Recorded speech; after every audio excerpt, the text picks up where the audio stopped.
Salam. Zehin Pod'un təqdimatında sənin üçün hazırladığımız növbəti dərin müzakirəyə xoş gəldin. Robert Greene'in çox səs-küyüyə səbəb olan İnsan Doğasının Qanunları kitabından seçdiyimiz mənbələr əsasında insan davranışının, belə deyək, labirintlərinə səyahət edəcəyik. Həqiqətən də labirint kimidir. Məqsədimiz əslində bu mürəkkəb, bəzən qaranlıq görünən mövzunu sənin üçün biraz aydınlaşdırmaqdır. Gündəlik həyatında qarşılaşdığın insanları və bəlkə də ən əsası elə özünü biraz daha yaxşı anlamağa kömək etmək istəyirik. Bəli. Yəqin sən də düşünmüsən də, insanlar niyə bəzən tamamilə gözlənilməz davranırlar? Hətta öz məntiqlərinə zidd görünən addımlar atırlar. Elədir. Bu sual çoxlarını düşündürür. Green də elə bu nöqtədən başlayır. Shakespeare-ə istinad edir. Dünya bir səhnədir, biz də aktyorlarıq. Hə, o məşhur sözlər, hamımızın sosial maskalar taxdığı, müəyyən rollar oynadığı fikri yəqin ki, çoxumuza tanışdır. Amma Green deyir ki, sadəcə bunu bilmək kifayət deyil, eləmi? Dəqiq elədir. Məsələ təkcə o maskaların varlığını qəbul etmək deyil, əsas odur ki, onların arxasını görməyi bacarasan. Çünki insanlar həqiqətən nadir hallarda öz həqiqi hisslərini, əsl niyyətlərini birbaşa açıq şəkildə ifadə edirlər. Necə görmək olar bəs? Sözlərə inanmayaq? Green deyir ki, sözlərə o qədər də güvənmə, daha çox diqqəti bədən dilinə yönəlt. Səs tonundakı o xırda dəyişikliklərə, göz təmasına, mimikalara, yəni bütün bu qeyri-şifahi siqnallara, bunlar çox vaxt sözlərdən daha səmimi olur. Məsələn? Bax, məsələn, Green Stendhal'ın romanındakı Kont Moskva obrazını nümunə gətirir. Deyir ki, kimsə səni tərifləyərkən gözlərində o səmimi, içdən gələn parıltı yoxdursa, bu bəlkə də adi bir nəzakətdən çox, gizli bir paxıllığın ya da başqa bir gizli gündəmin işarəsi ola bilər. Hə, bu maraqlıdır. Müasir həyatda, iş yerində filanda tez-tez rastlaşırıq yəqin ki, o məcburi təbəssümlər, həvəssiz təriflər. Əlbəttə, deməli, işin çətini o fasadın, o görünüşün arxasında olduğunu anlamaqdır. Və bu bizi Green'in başqa bir vacib qanununa gətirir.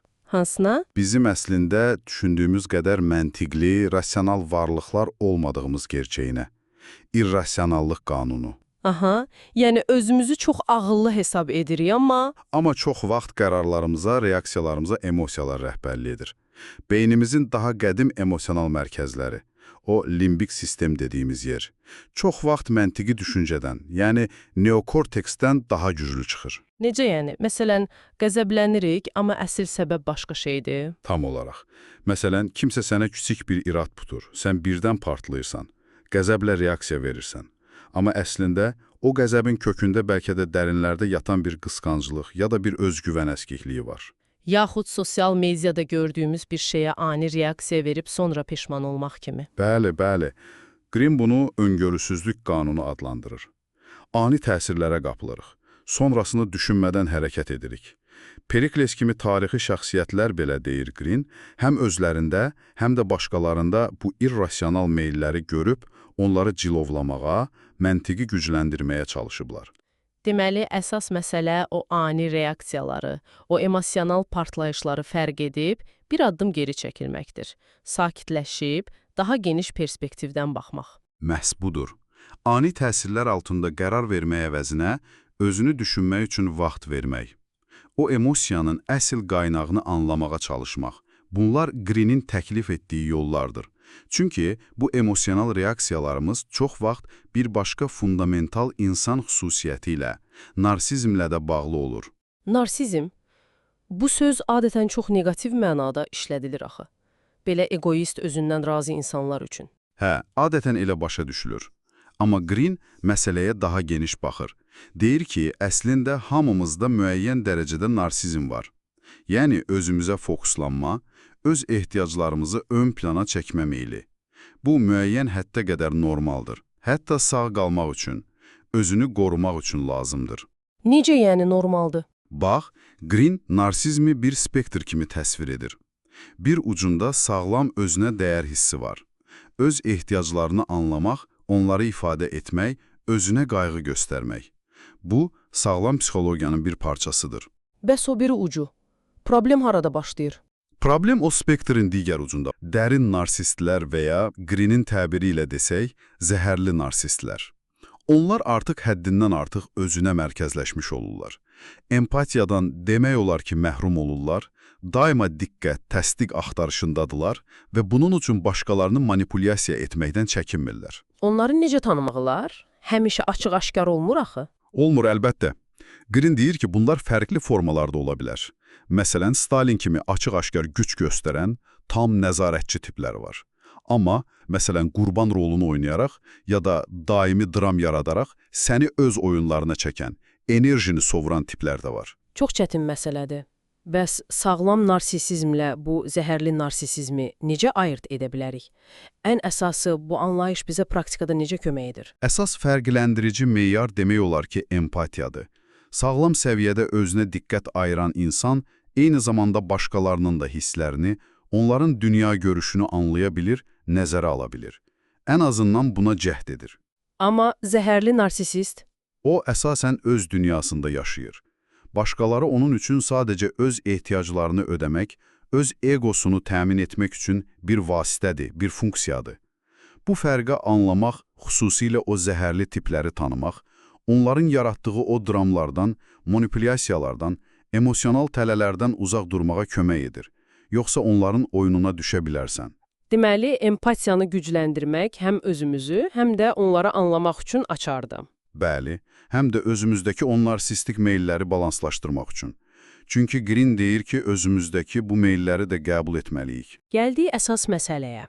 Bütün bu qanunları, maskaları görmək, irrasionallığı anlamaq, narsizm spektrini dərk etmək, bütün bunları bilməyin gündəlik həyatımız üçün konkret praktik faydası nədir?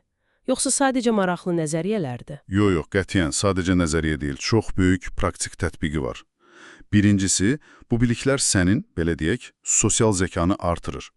İnsanların sözlərinin arxasındakı əsl motivləri, onların gizli qorxularını, istəklərini, o gizli gündəmlərini daha yaxşı oxumağa başlayırsan. Bu nəyə yarayar? Bu, həm şəxsi münasibətlərdə, həm də iş həyatında daha sağlam, daha effektiv əlaqələr qurmağa kömək edir.